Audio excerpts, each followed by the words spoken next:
I'm your host, TaSheena Braxton, and I am on a mission to disrupt the industry standard that fancy titles make leaders and teaching my clients how to become leaders and get their own seats at the table. Every week, I will explore a topic that impacts women of color. I will unpack the topic and provide learning so that you can feel equipped to step into leadership. I went from laid off to an entry-level job to a mid-level multiple six figures role where I wasn't the highest on the org chart, but I was able to sit in rooms with CEOs, CFOs, and CMOs without a fancy title. As a mom of 4, a wife, and the eldest daughter of 6, I know what it means to lead in every aspect of your life and to be able to translate that into the workplace. Welcome to the Leadership Beyond the Title podcast. So glad to have you here. Now let's get into it. Hello. Welcome back to the podcast. In this episode, I wanted to talk about what every leader should be doing every month to determine how they are doing currently in their career. So I have been thinking a lot about feedback and about how more women of color can become visible and how we can really stand out without feeling like we're stuck because somebody outside of us is not giving us what we want. And so what I am seeing is women of color are not getting feedback that they need or desire that helps them to gauge how they are doing at work and in their career and whatever progress that they're making. So they start to feel stuck. They start to feel unsure of themselves. And that's when we start hearing things like imposter syndrome, and that's creeping in. And there is like this panic that starts to happen. And the way that I see the panic is either it's overwork, so let me work more because I'm not getting the feedback, so I must not be doing something, or we shrink and hide and our light just literally becomes dim, so we stop being visible, and neither are helpful for us in our careers. So I really wanted to dive into a strategy that I have for evaluating yourself and getting the feedback that you need in order to give you the data and the insight that you need in order to move forward. Because not receiving feedback we want from other people should not be why we don't get the feedback. If we think about why we want feedback in the first place, is so we can get better at our jobs. And so we have to get it. And waiting for it isn't what we have to or we should be doing.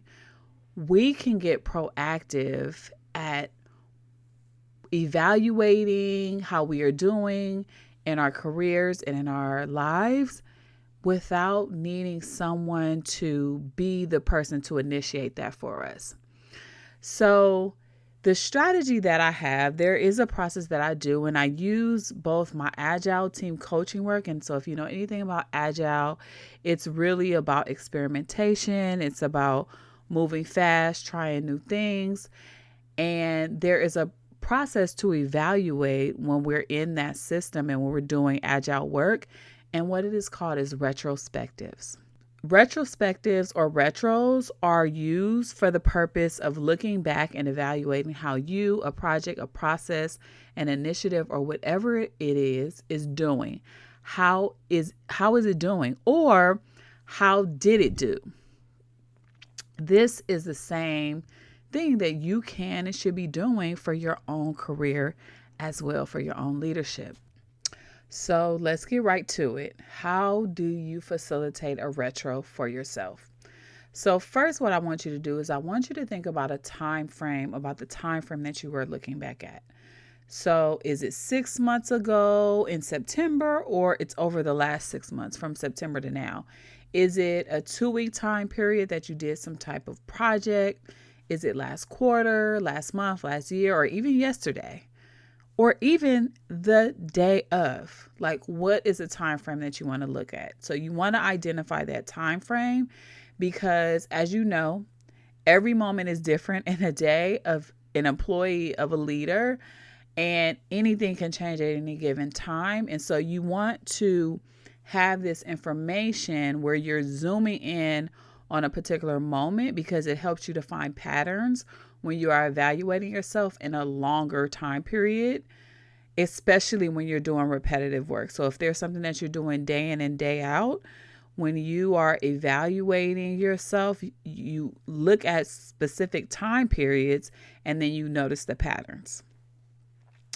The next thing you want to do is identify what is the thing that you're looking at or evaluating. What is the thing in your career, your day-to-day, your work? What is it? So you really want to be specific here. So are you looking back at a process? So maybe the process of employee hires. Are you looking at a presentation that you did? The presentation from, looking up the researching, having interviews up until the presentation itself? Or are you just looking over your overall week? As an example, how did I do the entire week? It's almost like an audit in a way, but you're looking at the overall week. Again, the more specificity, the better, because you want to find patterns in things, especially if you are being challenged at work and you are trying to find a breakthrough. Noticing the patterns and knowing what's happening is important. So now we get to the questions that you're going to ask yourself about these moments. I like to limit it to 3 questions, but you can choose however many you want to. Just know it gets more complex the more questions there are. And you want to settle on 3 questions so that you are evaluating the same way every time. In my organizational development world, when we run surveys, we ask participants the same questions to keep the data pure and not have unintended bias inserted into the process. The same goes for yourself. You might be tempted to ask things in a different way or choose different questions. But if you are really trying to notice the patterns, if you choose different questions, this will disrupt that ability to find the patterns. So choose the same questions every time. So here are the 3 questions that you should ask. The first question is, what impact did I have on my team and organization? Now, this question is a question to evaluate what you did well. And it's really a question that's looking at your impact. You see, impact is important because how are you moving the organization forward, your team forward? How are you making progress? What is like the residual effects of whatever work you did? That's what we're looking at. And I'll just caveat that sometimes it is possible the impact that you have made is negative. And that's okay. Like, we want to know that information too. But this question right here is really looking at what are the positive impacts that you had on your team or your organization. The other questions will help look at what negative impacts you may have had. And then the second question looks at, what barriers or challenges did I struggle with and how did I respond? This question is truly about what did not work well. And this question is important because it is really key to look at where did you mess up and really take a real serious look at yourself and say, I didn't do so well on this particular thing. Everything is not going to be rainbows and butterflies, but all data is good data to let us know how we're doing. And when you get the negative data, that helps you to understand, where do I need to make shifts? Where do I need to make changes? How do I need to do things differently? And then the last question is, what is one adjustment I can make in my approach to improve leadership effectiveness and achieve better outcomes moving forward? I'll say that again.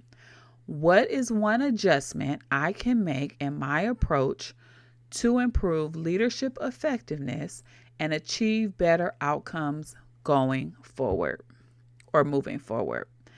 This talks about What will you change? How will you do things differently the next time? Okay. These 3 questions helps you to evaluate what you did well, what didn't work, and what you would change. Whatever questions that you choose, these 3 buckets are important because it gives you a holistic view of how you've been doing. Again, the buckets are: what did you do well, what didn't work, and what would you change? Okay. So when you do your own retro, it will give you the data that you need. You can no longer say, I'm not getting feedback. I don't know how I'm doing. I don't know what's working well, because you're going to be constantly evaluating yourself all the time at whatever cadence that you want. I always suggest monthly, at least monthly, if not monthly, quarterly. Okay. You shouldn't just be evaluating yourself one time a year. That's like the annual review. By then, you've forgotten certain things. Certain people have left that you can ask questions to. The project is long, out of sight, out of mind. So I suggest you do it every month. This will give you insight into how you are doing, but more importantly, you get the data that you need in order to have the conversations with your boss and others. Okay. This is because it is a good jumping off point to actually get your questions answered that you need answered about your progress and where you stand. So you're thinking like, I don't know what to ask my boss. I don't know what to say. When I ask them for feedback, I get these vague responses like, you're good, everything's okay. But if you've already evaluated yourself and done a retro on yourself, then you can say, hey, boss, I was doing some evaluation and retrospecting of a project that I did last month. And here are some of the things and the patterns that I noticed. I want to get your reaction to these things, and I want to understand what I can do better. From your seat, what would you suggest? You see how different that is and how specific you can get now to get the feedback that you want? This retro tool literally becomes a negotiation and advocacy tool for you as well. Now I can negotiate different projects. I can negotiate my pay. I can advocate if I want something else, some more responsibility in my day-to-day work, or I can advocate if I'm overwhelmed, because this retro will tell you if you're doing too much as well. When you are assessing yourself, you are specific about where you are, and you are able to counter any narratives out there about you because you have been tracking your work and you've been tracking your impact. So think about it. Right now, we're about to close the first quarter of the year. March will be over in no time. Literally, this year has gone by super fast. So I want you to start this process by looking back at January and February and do the questions, evaluate yourself. And then when March is done, completed in March, then you'll have a full quarter. And even if you want to just stop at January, February for now, go have a conversation with your boss, and you can still make shifts and adjustments this month in March, so that if there's something new you need to do, you can do it now. You can get on top of it. You can be proactive.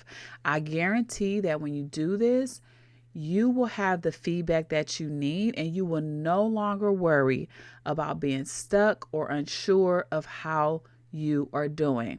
So I want you to go and try it out and let me know how it goes, because retros can be a very powerful feedback tool, and it can be a very powerful tool for you to use every single day of your career. You will no longer feel stuck. Trust me. All right. Talk to you guys soon. Bye. Thank you so much for tuning in to the Leadership Beyond the Title podcast. If you enjoyed this episode, hit like, follow, and leave a comment. Share with your friends, family members, and other women of color leaders. Inside my one-on-one leadership coaching program, I will help you become the leader that you want to be with work-life integration and peace. By tapping into networks, growing your visibility and confidence, you will go from untapped, unseen, and underrepresented to attracting opportunities to take your career and your life to the next level. I use an equity-centered lens in my approach so that you feel seen, safe, empowered, excited, and committed to attract, create, and land opportunities in an unconventional way. To work with me, join my email newsletter, or to learn more about me, click the links in the show notes. Thank you for listening, and I look forward to being your coach. See you next week.